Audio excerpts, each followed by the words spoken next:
trying to swat him like a fly. Before, when the races fought it, its movements were sluggish and slow. Now, on all fours, it was moving at an alarming speed. Its huge right hand appeared before Mark amidst the beams of light flying everywhere. Mark flapped his wings and retreated. He did not want to be touched by this giant. Not because the attack would kill him and turn him into meat paste in one hit, it was because of the aura that covered its body. After all, the old man specifically told him to avoid this aura. As Mark dodged the right hand, causing it to continue downwards, the left palm immediately came after. Unlike the first hand that is trying to swat him away, the second was trying to grab him. Mark flew out of the left hand's trajectory, turning into a black mist that circled fast around the giant's outstretched left arm. As he was rather close to its skin, he could feel the aura almost brush around his body. Even without touching it, he could feel the searing hot temperature from it. If not for the aura's dark color, Mark would have thought that it might be how devils felt after being sprayed with holy water. He then appeared in front of the giant's face. The difference in size sure was perplexing. The pupil of the biggest eye on the giant's face was already as tall as Mark. As Mark appeared and disappeared, the giant was not able to react as he appeared in front of its face. Mark then bent down, his horns and veins glowing brightly. Using all the energy reserves on both crystals on Mark's hands, his body served as the conductor. Both lightning and light energy gathered in his body, then mixed with miasma and fire energy. 4 elements gathered, causing Mark a bit of pain. But this was worth it. A small ball of light appeared between his horns. The ball was glowing while its surface was all black, releasing black surges of electricity, and having a temperature hotter than magma. It was just a small ball, but its appearance and creation caused the surroundings to tremble. And before the giant could comprehend what was happening, the Sero. Ahem! The ball of light burst forth into an enormous beam of black, electrifying, searing light. The beam immediately tore an enormous hole on the giant's face. A large part of its eyes vanished into a hole that passed through its head. Its flesh, blood, and brain, which was touched by the black light, evaporated instantly. But that was not the end. Mark swayed his body, causing the beam of light to pass through the giant's body several times, tearing it into several large pieces. He thought that it was enough and was about to stop. It was when the old man's voice hurriedly echoed in his mind. "Don't stop. Pulverize everything. A single part of that thing remaining can cause it to revive. Don't bother with the collateral damage. Just erase that thing's existence." Hearing that, Mark nodded. He was holding back a bit as he did not want to destroy the surroundings more than necessary. But it could not be helped if that was the case. The beam of light from the center of his horns scattered similar to the light emitted by a flashlight. This ensured that all of the remaining parts of the giant was erased, up to a single eyeball. While he did that, Mark had confirmed what the old man was afraid of. Even though the brain was damaged and the body was torn into pieces, the remaining parts of the giant's body were wriggling as it tried to join back together. Mark was quite interested in what the giant would end up after it rejoined its remaining parts. But with that thought going in his mind, the old man shouted to Absolute not try it. Finally, the attack stopped. Nothing seemed to be left of the giant. The energy from the 2 crystals was also depleted completely. It would need several days from now on to recharge it. Mark took a deep breath, and the glow in his body disappeared. Of course, he did not revert to normal. He needed to confirm the surroundings before becoming complacent. Looking down below, the damage he and the giant did was tremendous. A large patch of the forest was erased, and the soil beneath was scorched. There was even fire spreading in some parts of the forest, which the races immediately tried to control. Mark looked to the northwest. It seemed that his initial attack that bore a hole on the giant's face also tore a part of the mountain. It was a necessary sacrifice of nature, though. This could not be helped from happening.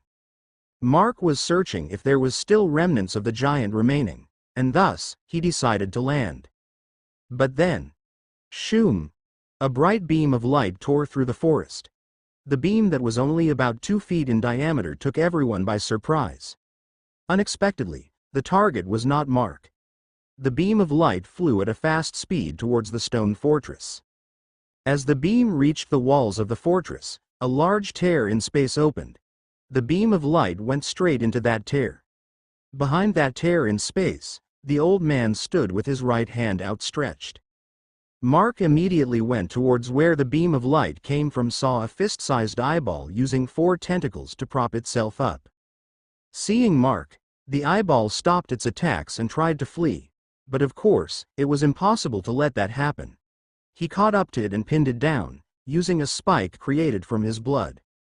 Despite being pierced by the spike, the eyeball still struggled as it tried to break free. There, Mark threw a ball of black fire onto the eyeball, incinerating it to ashes. After the eyeball turned to dust, however, a ball of light about the size of a basketball escaped from it. Mark could tell that the ball of light was just a manifestation of pure energy. Remembering what the old man said, Mark was wary about this ball of light.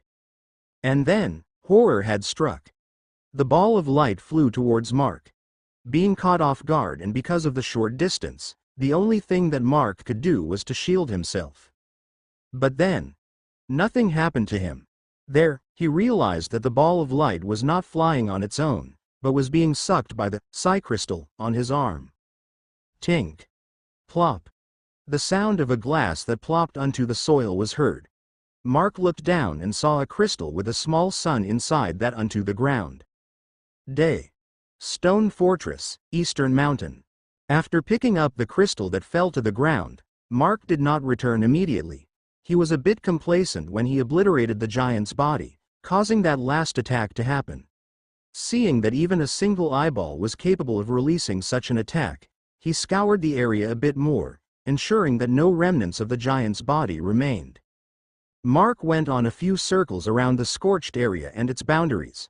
While he did that, many of the races that escaped during the second half of the battle had returned. They returned not because they were only curious about the outcome of the fight. They came back to search for the remains of their comrades. Diwata Danaya did her best to secure everyone's safety when the giant grew those humongous eyes on its body. However, being a single individual, she alone was not enough to save everyone. Furthermore, none of them expected to see an intact body. The tentacles that grew out of the giant's body caused most of the death as it happened while most of the races were near the giant's body. Those that the tentacles caught and strangled had their bodies either crushed or squeezed into unsightly pieces. There was no distinction on the races of those that perished. Even some of the Serengais that had sturdy bodies had their bodies torn to shreds or squeezed into meat juice. More might have died because of those tentacles if Diwata Danaya did not intervene and cause the giant's attention to focus on her. And looking at the area left after the battle, the races that came back questioned whether they would still be able to see any remains. For sure, like the giant's body, their corpses already turned to dust and ashes. Many people were already present in the area when Mark decided to return to the fortress. After arriving, he witnessed a strange sight where Danaya was prostrating in front of the old man. The old man was trying to make her stand up, but it was just that she would not dare to. "What is happening?" Mark asked his group after he landed. That was when he noticed that even the members of his group had strange expressions as they looked at the old man. Apparently, they were still digesting the absurd information that they had just heard. "Gurgur," Danaya called the old man, "Bathala," May said while scratching her cheek. It was no wonder now that they could not comprehend what they had heard. After all, who would believe if someone told you that the hermit that you spoke to was someone regarded as a god? Mark had a strange frown as he looked at the old man. It was quite urgent before, and he had no time to observe the old man's appearance. Now, however, he could see the resemblance from the writings he read in the past. The old man looked like someone in his 80s with platinum silver hair, mustache, and beard with the length that reached his chest. His stature was also far from his appearance, and if one observed firmly, he had solid muscles under his loose, ragged clothes. That state of his clothing was somewhat off as it made him look like a beggar. Nevertheless, it was definitely his signature white robe that barely covered his muscular body. Below, He was wearing a long breechcloth around his waist and a pair of ragged shorts made of animal skin underneath. On his neck, he was wearing a tribal necklace laced with black-colored fangs. He was also wearing a pair of golden plates about 2 inches in diameter as earrings. He held an oddly shaped wooden staff. The old man was also barefooted and only wore a pair of anklets made of different colored stones on his feet. Because of Denia, those races around them also started to prostrate before the old man. Sure enough, this made him even more troubled. As for Colleen and the others, they began to ponder whether they needed to copy the races. After all, it was a god, or a supreme deity in the least, that they were talking about. Seeing Mark staring at him with a very pressing expression, the old man coughed. He then looked at the Denia. "I will have to speak to your guests. To avoid repercussions, we will have to leave. Take care of this place well." "Why, yes. I will obey your words, Mahabhajing Bathala," Denia replied in a fluster. Hearing her reply, the old man turned to Mark and the members of his group. "Follow me," he said as he turned his back and walked towards the opposite direction of the wall. Mark and his group were confused. The way down the wall was in the opposite direction of where the old man was walking towards. Nevertheless, the old man continued to walk, making them follow. And after they took a couple of steps behind the old man, the scene around them changed. They were no longer atop the wall of the fortress. The members of the races around them were also gone. Instead, they were surrounded by shimmering glass-like walls, both left and right. It was a cave with crystal walls with only a single path. Everyone in his group shivered at the sight of this. Not because they were surprised or afraid, but because of the thick energy abundant in the area. It was too thick that even Edsel, Pearl, and Colleen, who were still humans, could feel it. Despite the surprise, Mark and his group did not stop walking. They savored the pleasant feeling of the energy seeping into their bodies while following behind the old man. Soon, they saw rays of light coming from the end of the cave. The old man stepped into the rays, and they followed. There, they realized that they exited the cave. And what they saw was paradise. Outside the cave was a basin about 500 meters wide and was being surrounded by mountain-high steep crystal walls. Looking up, it felt like someone or something dug an enormous hole into a crystal mountain and created a sanctuary below it. Half-foot-tall grass covered the land, and there was a 10-meter river flowing across the center of the basin. They could see the source of water, and it was a waterfall that fell straight from above the mountain cliff. This waterfall was definitely higher than the tallest waterfall on Earth, Salto Ángel, in Venezuela. Because of the flowing water, different kinds of flora could be seen around the basin. All of the plants they saw was something they had seen for the first time. Some were plants with crystal leaves and flowers. There was also a flower that was releasing light, and there was a tree growing golden fruits. Those golden fruits made Mark stop a bit as the thought of something. May and Abigail also paused as they had the same feeling after seeing the fruits. They did not take long, though, as the old man continued to walk away. Along the way, they also saw animals and insects. Each creature was unusual, but fascinating to look at. A male deer with sapphire horns, a small swallow with golden feathers, a white butterfly that glows in the dark, and even a literal golden beetle was seen flying. Furthermore, what made the scene even more astounding was how the grass, flowers, leaves, and vines danced with the gentle breeze.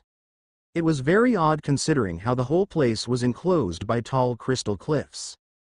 After waving through the grass and crossing the river using a bridge made of vines, they reached their destination. It was a small cabin in the middle of the basin. The whole structure was made with simplistic materials. Because of this, the simple house stuck like a sore thumb, and yet, it oddly felt like it blended well with the surroundings. There was an unusually shaped tree beside the cabin that was filled with hanging vines, and from the branches of the tree, they could hear some melodious chirping. When the old man neared the house, 2 small blue birds with long tails and feathers that shimmered like gems flew towards him. "Tigamanukan," Mark blurted out in curiosity. That, however, made the 2 birds look at him strangely. Sure enough, The two birds could not only hear him but actually understood him. Though the two birds seemed to be looking at Mark oddly, he could tell that the two birds were happy to be recognized. The two birds even flew towards him and circled around his head, before returning back to the old man. The two birds then landed on the old man's shoulder as he led them into the cabin. "Please enter. Pardon the small space since I'm the only one living here," the old man said as he opened the door. Mark and the others did not mind. They were just a small group, and the three giants they had was not with them. However, after entering, they could not help but mind it. The space in the living room was still too small for their group, and it felt quite cramped. It was really a house made for a single person. In the end, even the old man had to compromise. He led everyone to the back of the house under the huge tree. The old man then spoke to the tree to everyone's confusion. Then, after the old man gave his commands, the roots of the tree grew longer and bigger, making a table, several chairs, and even some stands. The stands were made so that Aphelia, Amihan, Malaya, and the pixie, Rylan, could sit down comfortably. While the tree did its magic, the old man entered the cabin and went out with earthen kettle and cups of different sizes floating in front of him. From the kettle, everyone could smell the aroma of tea that seemed to be made from flowers. The old man then served everyone a cup of tea. It was sweet and hot, yet refreshing. Even the little girls that did not like this kind of drink could not help but like it. For some reason, the old man was very accommodating to them that it felt strange. He was Bathala, after all. As everyone settled down, the old man spoke. "So, where does everyone want to start?" he asked. And it was Colleen, who was fidgety since the start, immediately asked, "Are you really Bathala?" Hearing the question, no one disagreed for the conversation to start from there. Then, the old man smiled with a pint of melancholy. "I was called by that name in the past. Right now, I'm just an old hermit. You all don't have to be stiff, or I will feel troubled." As the old man confirmed it himself, without any sign of lies or deceit, Colleen and the others could not help but feel surprised.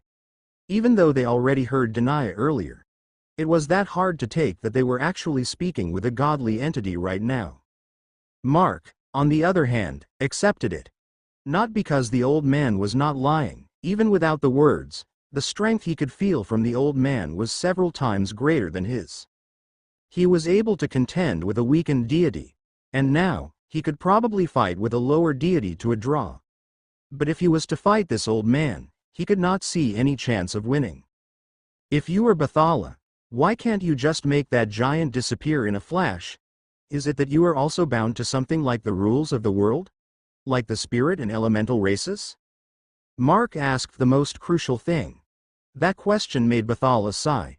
He took a sip from his cup and replied, "It's not like that. I am restricted by the rules of the world. I may not be a true god, but I have been a god of this country. From higher deities to higher gods, they have the ability to bend these rules.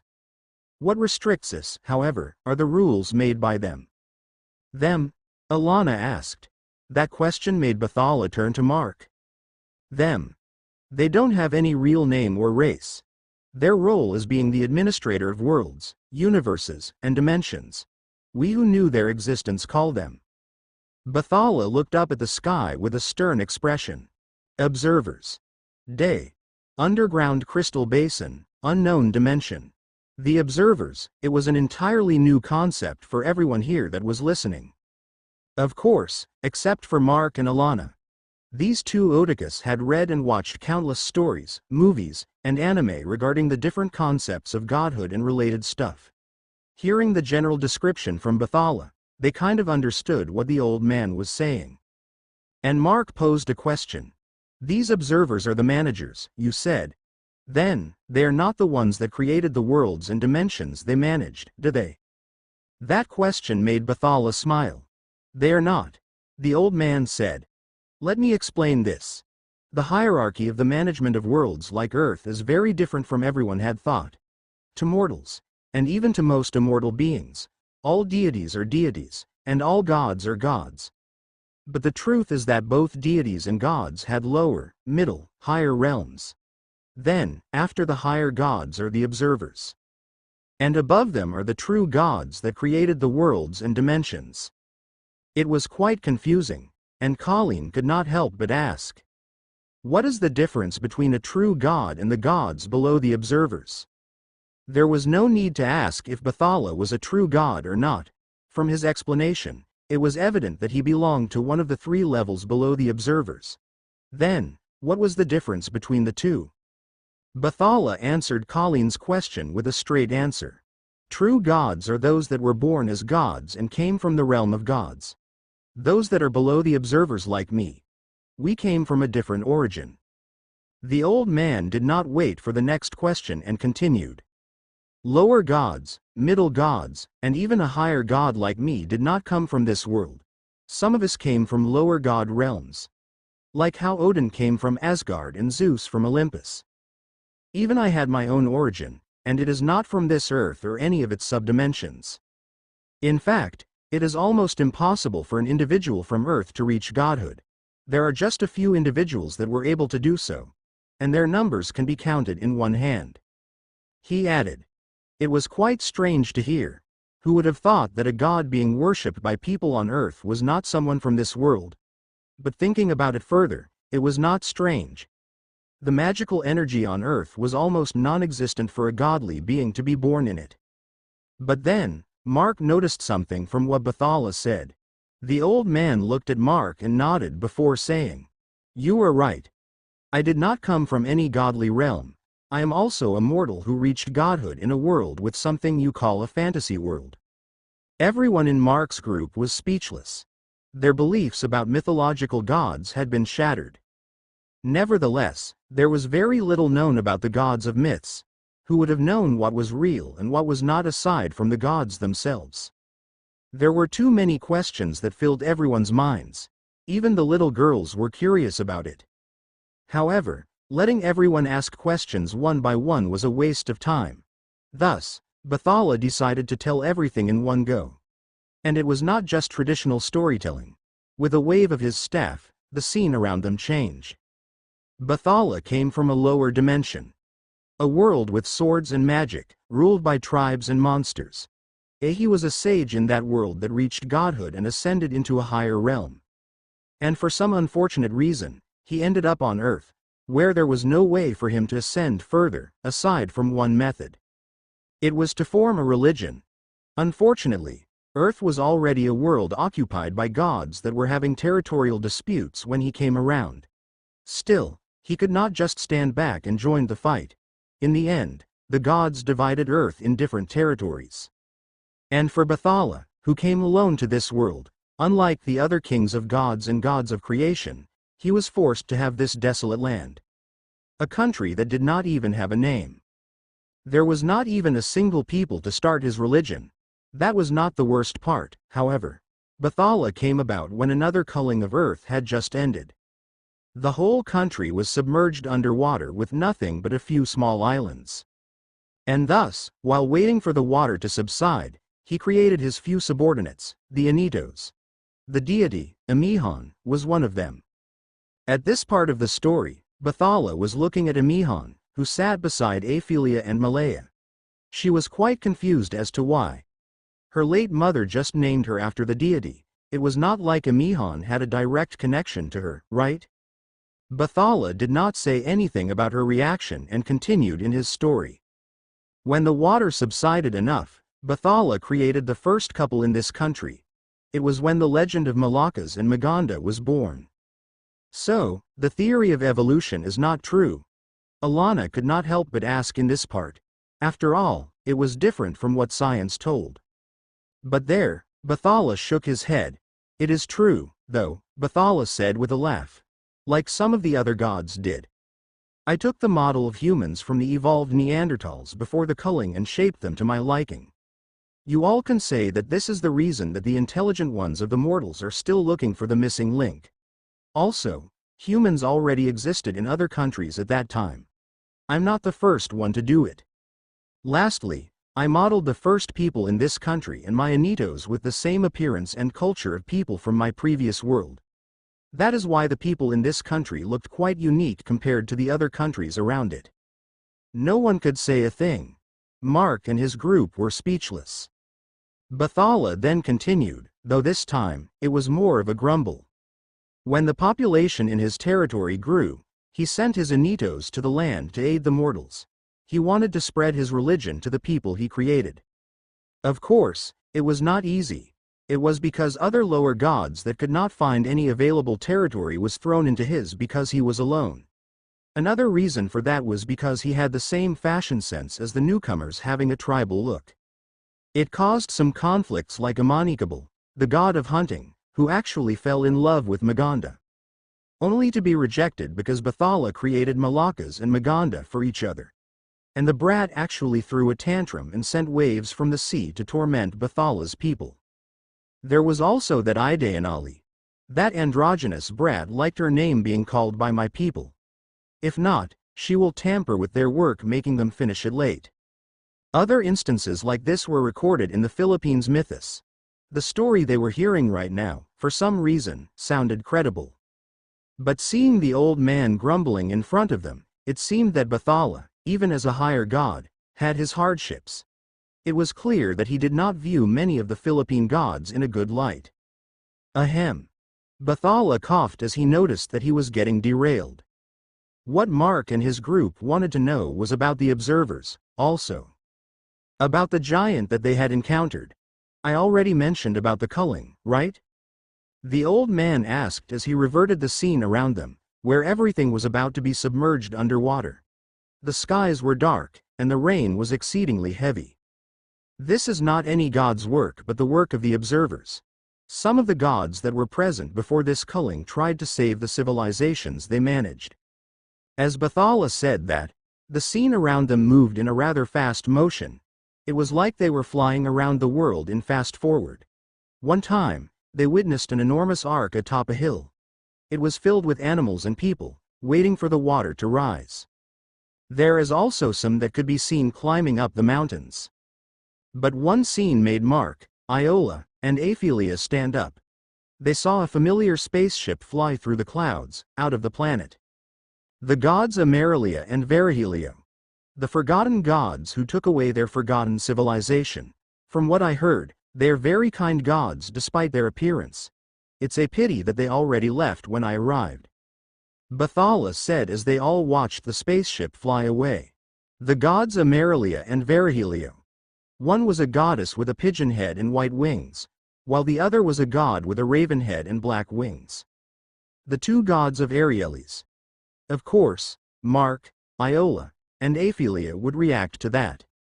I apologize to you three, but I also don't know too much about them. What you are seeing right now was nothing but an overview of Earth's memories. I can't go to specific things. If I did that, it won't be surprising if another eye suddenly dropped onto us from above. Bathala said jokingly. Mark, Iola, and Aphelia sat back down. Although they were interested, they would not want to bring everyone into trouble. What is the culling and the eye you mentioned are exactly? Mark asked to divert the topic. It was because the others were looking at him, Iola, and Aphelia with strange expressions. Is the culling the way to reduce the population of people on Earth? Alana added, and surprisingly, Bathala shook his head. I wish it is really all that complicated, but it is far more plain than that. The old man said with a sigh. The observers are not fixed. Sometimes, they give up on a world and leave. Other times, the true gods above them would replace them. There are also times that they retire or die, as they were not physically immortal beings either. And during the change of observers, that is when the culling happens. Bathala then looked at Mark and Alana. He was looking for more explicit examples to say, and sure enough, he found a good one in the minds of the two. Think like if an observer is a player of a video game. However, the video game only had a single save file slot and a single fixed world setting. And the game is something given by another player, with the save game already played. Looking at the older save, the new player did not like how the previous player played the game. Thus, he erased it to start a new one. With a shrug, the old man said, that is what culling is. The new observer did not like how the previous observer managed the world. Thus, the new observer will destroy it to start anew. However, since they can't destroy the world as a whole and the changes it had gone through, the only thing they could do is to start what they call trials. Sometimes, it's natural disasters like this flood, or a falling meteor from space. There are also other times where the observer did not like a single country or area and will start a plague or a local disaster. It is this simple. Then, Bathala showed a solemn expression. As for the eyes, they are quite different. The eyes are what you can call the envoys of the observers. They're sent to clean up most of the time. Clean up what? Colleen asked. To remove the things that the culling was not able to remove. Like right now, the current observer of Earth did not like us, the gods, below him. And thus, is trying to remove us, along with those that had the possibility to grow and reach godhood on Earth. Saying that last line, Bathala turned to Mark and May. Day. Underground crystal basin, unknown dimension. That stare of Bathala towards Mark and May made the two somewhat uncomfortable. It was a blatant declaration that they had the possibility of reaching godhood. The thing that made them very uneasy was that the words came from a godly being. Even the others with the two felt strange. Bathala had already said that reaching godhood in this world was almost impossible. For in all history that the ones that reached it could be counted on one hand, there was no need to tell how hopeless it was to reach that level. And yet, it was clear that Bathala was pointing his words at Mark and May in his last sentence. Bathala was not mindful of their strange gazes. Instead, he smiled even more. Do you all know the most important aspect if a person wanted to take a step towards godhood? The old man asked. Religion and worship. Colleen blurted out. However, Bathala shook his head. Religion and worship is the best way for gods to reach a higher level. But without stepping into godhood, no matter how many people worship an individual, it is useless. The old man explained before looking at everyone, waiting for another answer. The ability to defy destiny, isn't it? Mark spoke with a solemn expression. That was the only possibility that both he and May had. And to his answer, Bathala nodded. Destiny isn't just some book that dictates the fate of humanity. It is a force of guidance etched within the souls of every individual.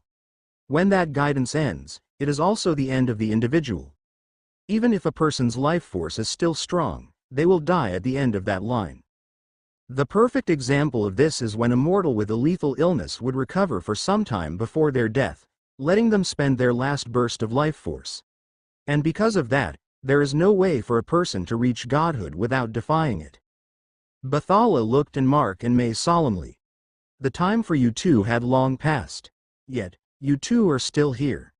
Although it is quite apparent that it was an outside force that caused you two to derail from your destinies, it is a legitimate step towards godhood. As Bathala explained further, the more that Colleen and the others became confused. They looked at Mark and May, who seemed to understand what the old man was saying. It made them feel awkward and out of place. Then, that giant, the one you called an eye, appeared because we are there? Mark asked. The possibility is there, but not concretely. It might have attacked by coincidence. Or maybe because I am there. Who knows? The eyes of the observers are very unpredictable. Even the observers could not control them after they were sent into this world. They are nothing but autonomous puppets that followed the last command given to them by their creators. Hearing that, Mark's companions felt a bit lighter. Mark and May would surely not care that much, but for them, it would leave a bad taste in their mouths. After all, it was the lives of innocent people that we're talking about. Then, Mutagen, the thing that is happening on Earth right now, is another form of culling? Alana asked, and to answer that, Bathala shook his head. I don't know if this disaster that is happening right now is another work of the observers, but in my opinion, it is not. Bathala looked at Mark, Aphelia, and Iola. The planet Amerilia and Verihilio sent their people are also subjected to a similar event, is it not? Forgive me for peeking into your memories. But if a planet got destroyed like that, the observers can't do that. Even the observers had rules to follow. One of the things they are forbidden to do is destroy a world created by who they worked for. As Bathala said that, the scene around them changed, displaying the time where Mark fought the giant. Looking at this, I can say that the current observer of Earth is taking advantage of things. The current observer managing Earth wanted to remove the previous gods and stop the ascension and appearance of new ones. The reason was not clear. However, it would deviate from his goals if he sent the eyes, which was basically at the level of deities and gods, that he wanted to remove. Because of that, it restricted him from sending his eyes. The observer was restricted by the same rules he made.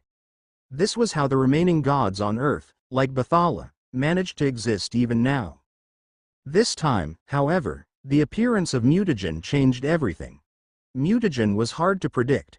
Thus, summoning the eyes in the bodies of the infected was not breaking his own rules. Looking at the giant that Mark fought, it was not a creature summoned by the observer. The best explanation that Bathala could give was that the observer used the powers of the eyes as a catalyst for the mutation of the infected. Then what about that thing that destroyed our planet? Aphelia asked with all seriousness. There is no way for me to tell, Bathala replied. Unless you three want to share your memories to me for a bit. That suggestion made Aphelia look at Mark with askance. Iola was the same. As there was no problem with it, Mark nodded. Receiving the permission of the three, Bathala waved his staff, and the scene around them changed once more. And Colleen and the others almost fled from their seats. What they saw was the scene where some people surrounded by thousands of corpses of hideous infected-looking creatures. And in front of those people, was an army of mutated infected. Behind that frightening army, was an enormous creature that was taller than Mount Everest. Even though they knew that it was just a scene created by Bathala, they felt the pressure and fear that this creature could bring.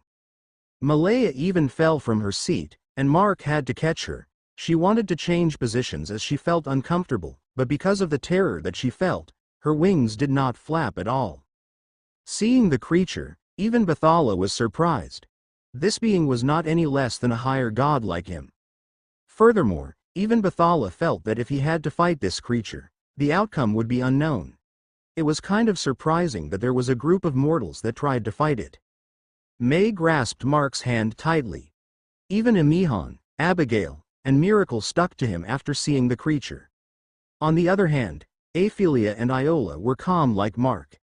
After all, it was not the first time for them to see this. That's Freed, Mark said to May while pointing at the handsome man with blonde hair that led the group of humans. He already told May the story he heard and saw from Freed. But of course, there was no way for him to accurately portray the exact appearance of things using nothing but words. It was unexpected, but also the perfect timing for him to show her. He also told May, who was Aphelia and keeper among the group. Spera also learned who her ability belonged originally, while Bathala observed the creature. There is no doubt. Bathala voiced out. This thing is also an eye. But this eye is from a different observer. Arielis also had its own observer.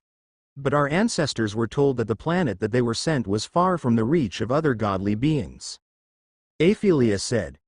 That might be true, Bathala replied. After all, this kind of eye is being used by the observer that caused the flood before I arrived. That observer would use eyes with a very unsightly appearance like this one. No one can even tell what this creature was. Then, Bathala came to a realization. This planet was destroyed, isn't it? No wonder now. That observer was replaced rather too fast. From what I heard from the other gods that came to Earth before me, that observer had the shortest term of management on Earth and was abruptly replaced. To think that this was the reason why. Mark and his group could not comprehend what Bathala was grumbling about. After all, they were not born in that era to understand. Bathala then removed the scene around them, returning to the paradise that they saw after arriving. Finally, everyone was able to breathe normally. For those that were able to see that creature for the first time, it was too frightening. So, the current observer might go after us. Is that what you wanted to say before calling us here? Mark asked. That is the gist of it, Bathala replied. But don't you want to hear about that voice in your head earlier? That question made Mark silent. It was, without a doubt, a silent agreement, but then, he hurriedly spoke. By the way, I want to ask something first before you start.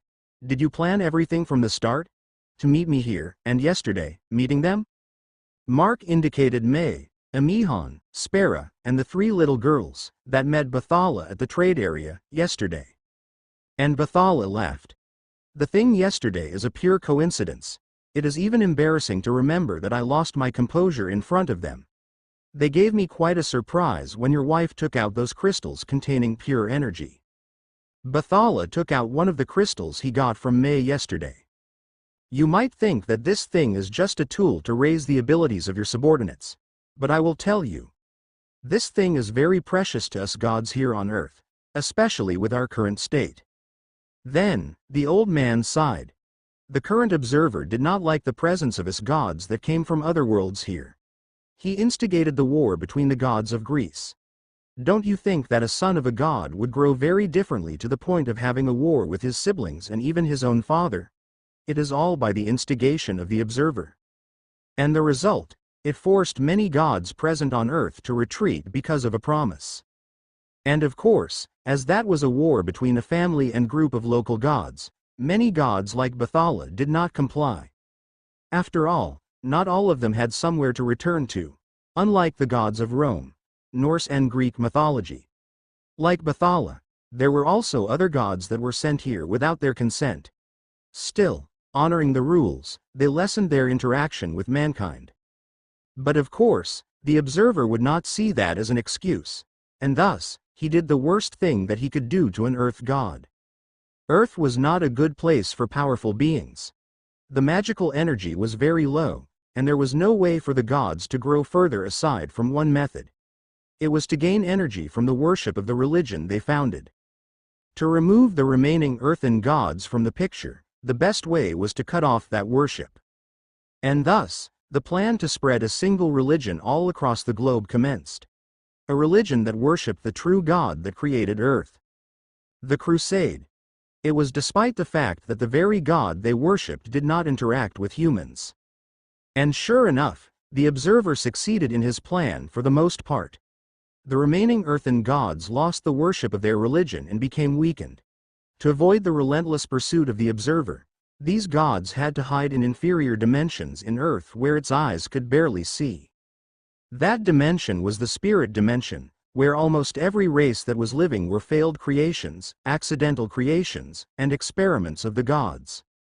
Without anything to replenish, they lost magical energy and grow. These crystals that Mark could produce was very precious. You know, with the right amount of crystals like this, some gods might even sell their daughters to you. Bathala joked. And of course, the joke was not well received. Really, except for Alana, it seemed. Day. Underground crystal basin, unknown dimension. The way Alana blurted that out made everyone direct a strange glare towards her. Even Bathala was the same. What he said was mostly a joke that an old man like him could say. But this girl totally bit it. Sorry. Alana said with all awkwardness. It was just her otaku's way of thinking. After all, there were anime characters that ended up having gods or goddesses as their life partners. She thought that it might be interesting, well, if she met a male that was not like that blue thing.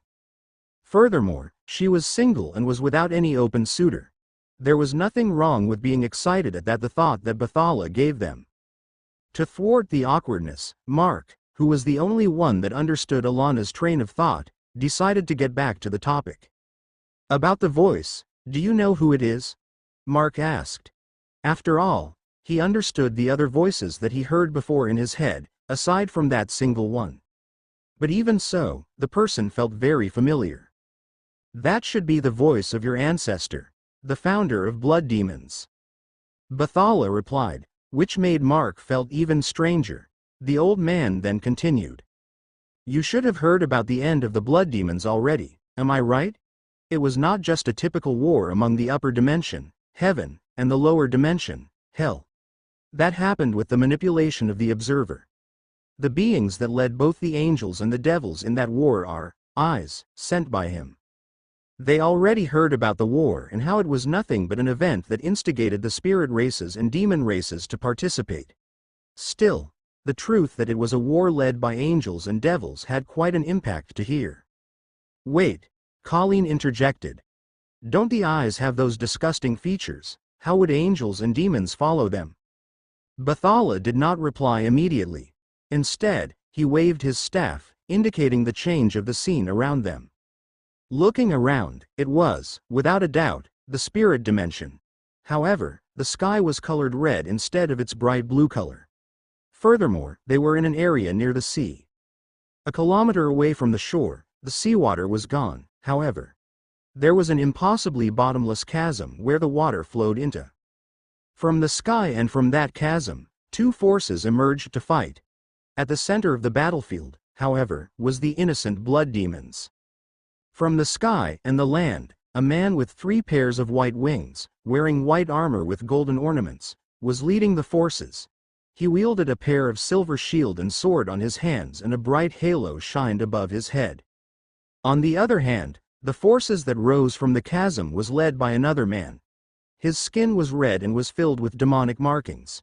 He had enormous wings of a bat, and on his forehead, he 2 remarkably large horns of a ram. As the two forces charged towards each other, Bathala pointed at the two. Those two were the eyes sent to instigate both forces, and to succeed in their missions, they had to have the same appearance as the others. If you remember that giant earlier, it also looked nothing but a mutated creature. It was until it was almost defeated. That is only when they would show their true appearance. While Bathala spoke, Mark was not looking at him. Mark was watching the blood demons below, especially a particular individual. Seeing Mark's behavior, Bathala smiled. That is your ancestor. The very same owner of the voice you are hearing in your mind. He was the leader of the race and the very first blood demon. Mark did not speak. Even May, the little girls, and Alana were immersed at the scene for some reason they could not fathom.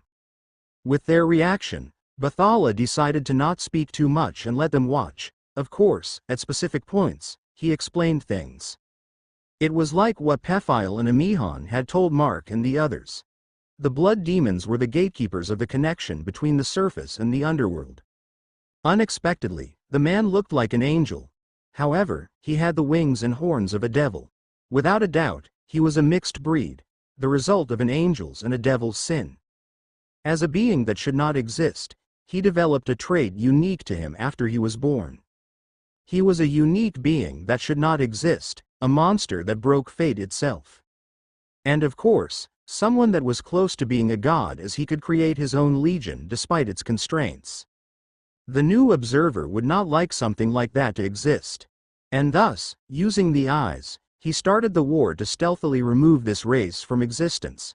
Along the way, it also reduced the number of races living in the spirit dimension. However, it did not go well. The ancestor of blood demons managed to hold back both the eyes from the angels and devils, even to the point of defeating them. Still, while the prowess of the ancestor was displayed, it did not hide the tragic happenings around him. One by one, the blood demons had fallen.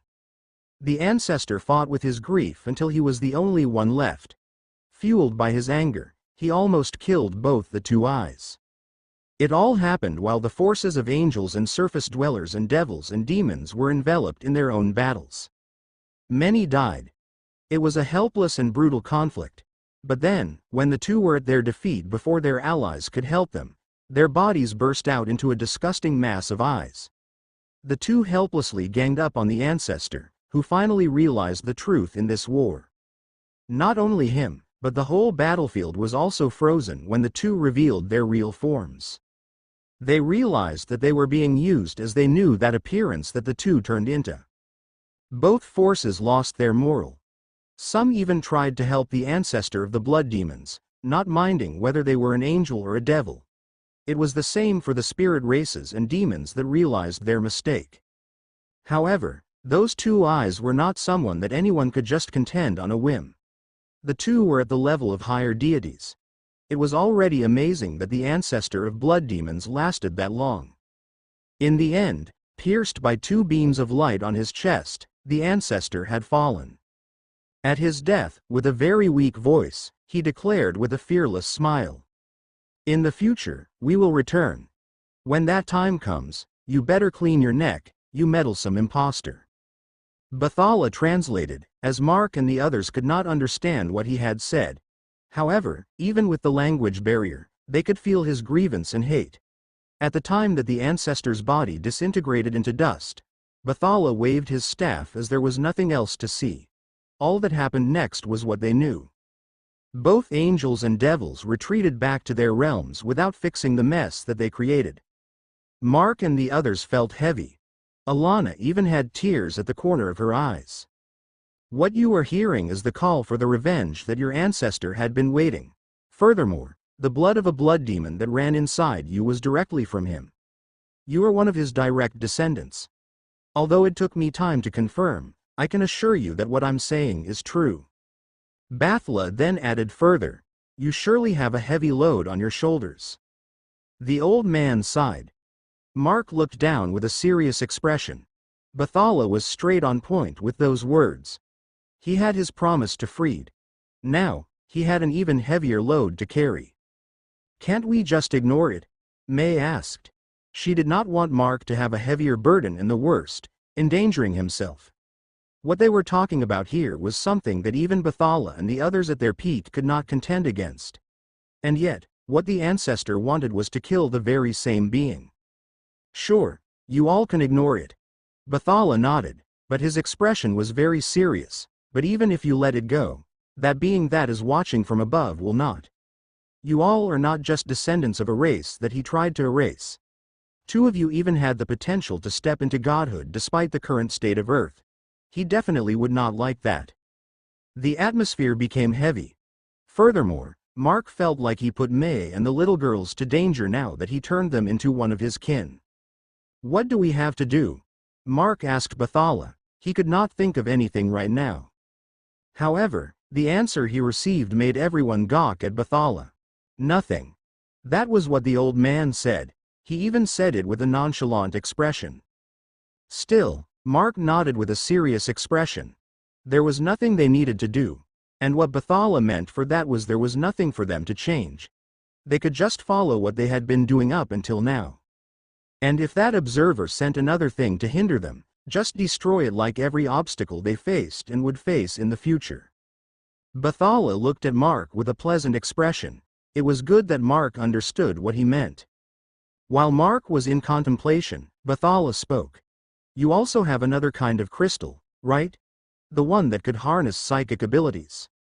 Hearing that, Mark looked at Bathala with confusion. Lend me 2 and give me 30 of the ones with pure energy. This time, everyone was confused. This was not extortion, was it not? On the other hand, Mark could tell that it was not. Rather, it seemed that Bathala wanted to give them a big gift. And thus, he handed the things the old man asked for. It was not hard for him to take out since he had just dealt with the infected sylphs yesterday. Upon receiving the crystals, Bathala immediately absorbed the energy from all 30 energy crystals. As for the 2 mental crystals, the old man held both on his right hand. When the last energy crystal turned to dust, everyone covered their eyes. It was because the 2 mental crystals that Bathala held shot out blinding light everywhere. It did not take long, and they also recovered their sight. And there, both the 2 supposedly empty mental crystals on Bathala's hand had glowing orbs inside them. Without waiting for any question, the old man handed the 2 crystals back to Mark. I can't do anything much at my current state, and I absolutely can't directly lend a hand to your group. Still, I'm a former god of creation in this country. I can at least do something like this. It consumes a lot of energy, though. Mark received the 2 crystals. Although he was not that surprised, it was still unexpected to receive a gift like this. The one with red color is for this lady here that want to have a god as her lover. Bathala jokingly said, which made Alana blush. It will allow her to release an energy impact from her hands. This can also be used with weapons. It is perfect for her, considering that her blood had some strengthening properties. Then, pointing at the other crystal, Bathala looked at Mark. This one is for you. This will make your mind and body more adaptive to psychic changes. It is very crucial right now that you will not lose your psychic abilities every time you gain a new one. Hearing that, Mark absent-mindedly nodded, but then, he realized. How did you know? Mark asked. After all, it was very unlikely for Bathala to know that, as it was not something that the old man asked permission to read from their minds. Oh, my encounter with your wife is a coincidence. But ours is not. Since you arrived in Mount Malabito in your crazed state, I already know you. I already said earlier, it took time to confirm that you're a direct descendant of the ancestor of blood demons. Everyone, even Mark, was surprised. Did it mean that he was under the watch of a god all this time? Understanding the genuine look on Mark's face, Bathala hurriedly spoke. "Ah, no, I'm not watching you all the time. Only at times that you are fighting or doing something interesting. Like that battle with that formless demon or your battle with the flame demon. I was there watching," Bathala said with a mischievous smile. He was really a god, without a doubt. Gods were bored beings and they observed things and people they found interesting.